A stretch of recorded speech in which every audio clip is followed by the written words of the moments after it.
کا، چشم مازاد میں سرما انوار کا، اے خوشا آنکھ جو اس کو دیکھا کرے، چشم مازاد میں سرما انوار کا، اے خوشا آنکھ جو اس کو دیکھا کرے، اور سینہ ایسا کہ تفسیر اسرار ہے، سینہ ایسا کہ تفسیر اسرار ہے، جس میں خالق کا قرآن اترا کرے، سینہ ایسا کہ تفسیر اسرار ہے، جس میں خالق کا قرآن اترا کرے۔ اور آخری شعر تک پہنچ رہا ہوں، پوری لگن آپ کی چاہیے، پوری توجہ کا طلبگار۔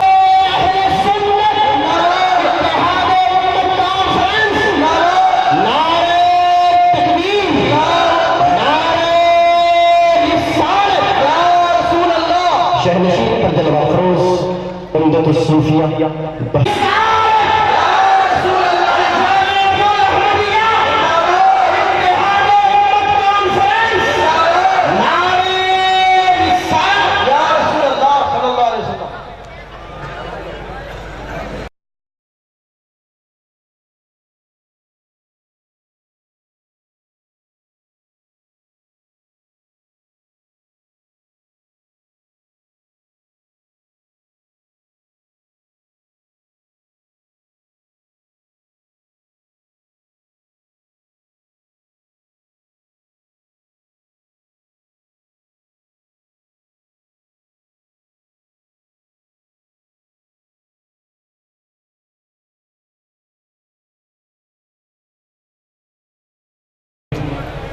تھوڑا ہلو مت جناب، ہلو مت۔ الحمدللہ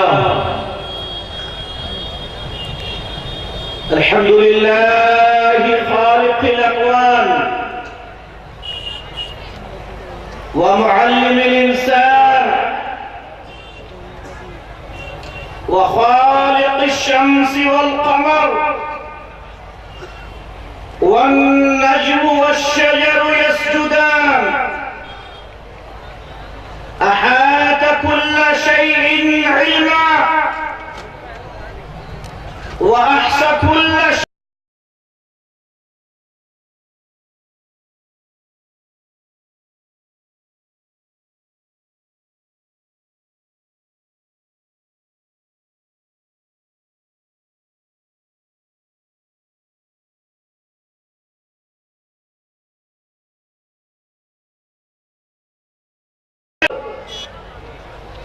وأشهد أن سيدنا ونبينا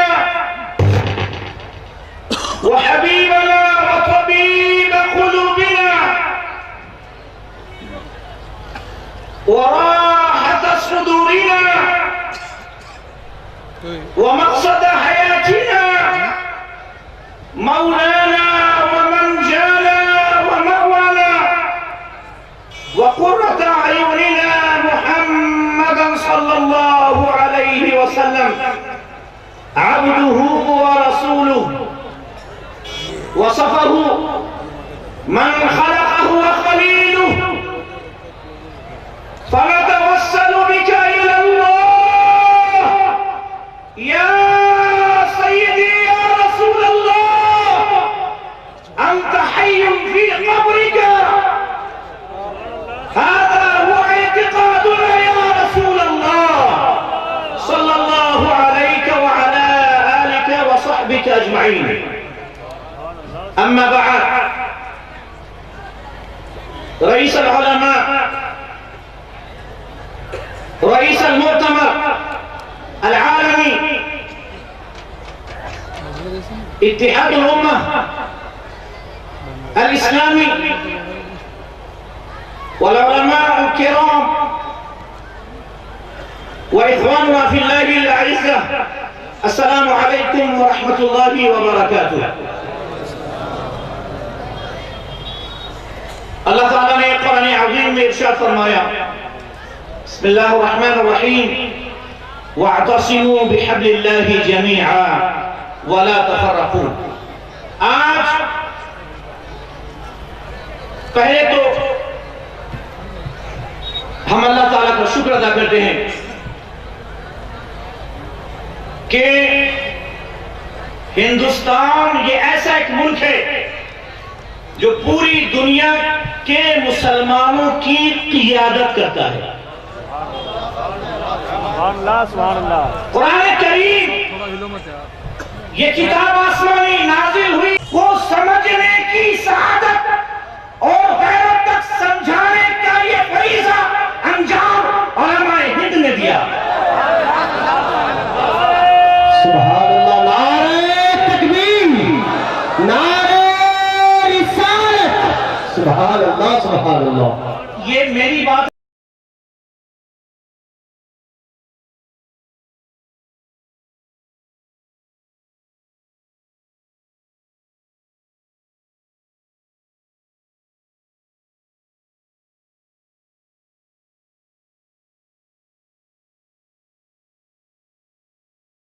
نہیں ہے، یہ ابھی 2 ہفتے قبل کی بات ہے. یہ سیدنا امام حسین رضی اللہ عنہ کی نسل پاک سے تعلق رکھنے والے چند علماء کرام کو اس کانفرنس میں ہم نے دعوت دی تھی. ہمارے استاد المکرم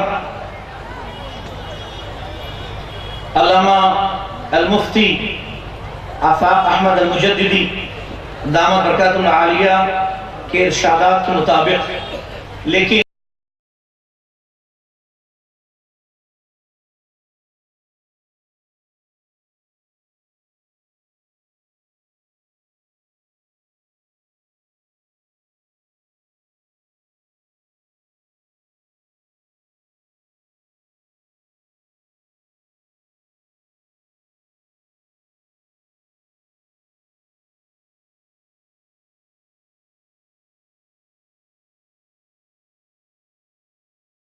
میں نے کہا یہ بات آپ کی بالکل مسلم ہے، لیکن جہاں تک ایمان اور اعتقاد کے تحفظ کی بات آئی، جب توحید باری تعالیٰ پر حملہ کرنا شروع کیا، اکبر کی دین الہی کے وہ تمام معاونین جب توحید پر حملہ کر رہے تھے تو اللہ اکبر، حضرت سیدنا احمد سرہندی فاروقی نے سر کو اٹھا کر ہمیں جینا سکھایا.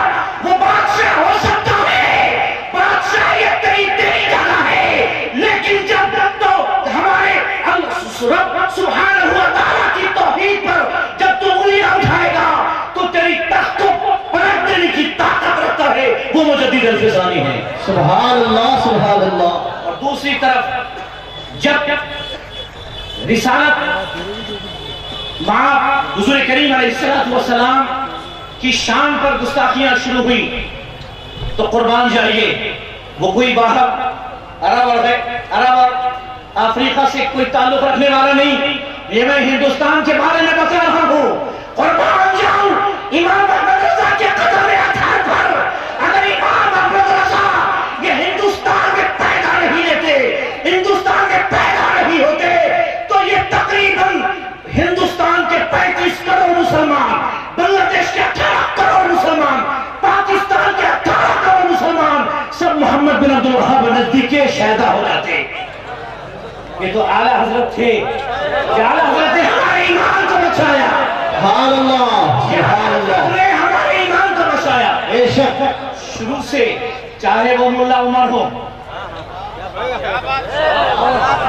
چاہے مجدد الفسانی ہو، چاہے وہ امام محمد رضا خان ہو، پوری دنیا کی قیادت شروع سے مسلمانوں کی ہندوستان کرتا رہا. سبحان اللہ سبحان اللہ. اور آج مسلمان ہند کی سب سے زیادہ جس بات کی ضرورت ہے وہ اتحاد امت کی. میں خدا کی قسم کر کے یہ کہہ سکتا ہوں، اے سعودیہ والوں، تمہارے پاس پیٹرول ڈالر ہے لیکن ہمارے پاس عشق رسول ہے. نعرہ تکبیر، نعرہ رسالت، فیضان مجدد الفسانی. سبحان اللہ سبحان اللہ. یہ دیکھیں ہماری حقانیت ہے. ایک طرف تو پوری دنیا کی حکومت سنیت کو مٹانا چاہ رہی ہے، دوسری طرف کروڑوں ڈالر خرچ کیے جا رہے ہیں سنیت کو مٹانے کے لیے. لیکن ہم سنی نہ تو ہمارے، آپ دیکھیں ہندوستان میں جتنے وہابیوں کے ادارے ہیں کروڑوں روپے آتے ہیں باہر سے، کروڑوں ڈالر آتے ہیں ان کے پاس، لیکن سنیوں کے پاس باہر سے کوئی پیسہ نہیں آتا، پھر بھی سنیت قائم ہے، کیونکہ جب اس کی حفاظت کی ذمہ داری خود رسول اکرم علیہ السلام نے اپنے نواسے کو قربان کر کے کربلا میں، جب اس سنیت کی حفاظت کی ذمہ داری محبوب تو عالم نے لی تو دنیا کی کوئی طاقت نہیں جو اسے مٹا دے۔ میں کئی روز قبل امریکہ گیا تھا۔ ساری دنیا آپ یقین جانیں، ہمیں اس دور میں سب سے زیادہ جس چیز کی ضرورت ہے وہ اتحاد کی ضرورت ہے۔ اگر ہم متحد ہو جائیں، اگر ہمارے اندر یونٹی پیدا ہو جائے، اگر ہم متحد ہو جائیں، شخصی اختلافات کو ہم اپنے پیچھے ڈالیں، بالائے طاقت رکھیں، یاد رکھیں وہ رسول کریم صلی اللہ علیہ وسلم نے اس سنت اور اس دین کو قائم کرنے کے لیے اپنے آبا و اجداد کے گھر کو چھوڑ کر مدینہ طیبہ کی طرف ہجرت کی۔ اس دین و سنت کو قائم کرنے کے لیے سیدنا امیر حمزہ رضی اللہ عنہ نے قربانی دی۔ اس دین حنیف کو زندہ رکھنے کے لیے امام حسین نے قربانیاں دی۔ آج اگر آپ کسی مختصر سی چیز کے لیے آپس میں لڑیں گے اور اس کا نقصان اگر سنیت کو ہو، قیامت کے دن آقا علیہ السلام کی شفاعت سے محروم رہنے کے اسباب میں سے یہ بھی ایک سبب ہو سکتا ہے۔ اس لیے میں یہ کہوں گا کہ اپنے تمام اختلافات جو فروعی ہیں اسے پیچھے رکھیں اور اس دنیا میں سنیت کو، آج تو الحمدللہ موقع ہمارے لیے ہے، ہوا ہمارے لیے، ہمارے حق میں ہوا چل رہی ہے۔ آج پوری دنیا جان رہی ہے سنی یہ آتنوادی نہیں ہوتا، یہ صوفی بات کے ماننے والے، یہ صوفی ازم کو ماننے والے، یہ اولیاء کرام کے طریقے پہ چلنے والے، میں پوری دنیا میں یہ چیلنج کرتا ہوں، آج بھی یہ کہہ رہا ہوں، واللہ خدا کی قسم پوری دنیا میں ایک سنی تنظیم نہیں جو کسی دہشت گردی کام میں ملوث ہو۔ سبحان اللہ، سبحان اللہ۔ کیونکہ ہمارے غریب نواز نے ہمیں محبت سے دین کی خدمت کرنے والا، ہمارے غریب نواز نے اسلحہ لے کر اس ہندوستان پر حکومت نہیں کی، ہمارے غریب نواز نے محبت بھائی چارگی کے ذریعے اس دین کی خدمت کی، ہمیں تعلیم دی ہے۔ ہم اسی غریب نواز کے ماننے والے ہیں، ہم اسی غریب نواز کے ماننے والے ہیں۔ آج پوری دنیا جانتی ہے کہ بریلوی حضرات ان میں سے کوئی بھی آتنکوادی نہیں ہوتا، کوئی بھی۔ آپ ابھی تو خود بیچارہ پاکستان پریشان ہے، اتنے آتنکوادی ان کے یہاں جنم لیے، وہ خود پریشان ہے۔ ہم یہ کہنا چاہتے ہیں کہ سنی اور بریلوی دنیا میں کسی خطے میں آتنکوادی اگر ایک کوئی دکھا دے کہ فلاں ملک کا فلاں شخص سنی ہے، آتنکوادی ہے، سن لیجئے وہ جو داعش ہے، داعش کیا بولتے ہیں، IS، یہ لوگ سنی نہیں ہیں، یہ محمد بن عبد الوہاب النجدی کے سپاہی ہیں۔ ہم نے پریس کانفرنس کی اور ہم نے کہا یہ داعش اور یہ آتنکوادی صرف عراق اور افغانستان کے لیے یہ خطرہ نہیں ہے، یہ تو پوری دنیا کے لیے خطرہ ہے یہ۔ اس لیے اگر ہم سنی مسلمان متحد ہو جائیں، دنیا کی کوئی طاقت ہمیں مٹا نہیں سکتی۔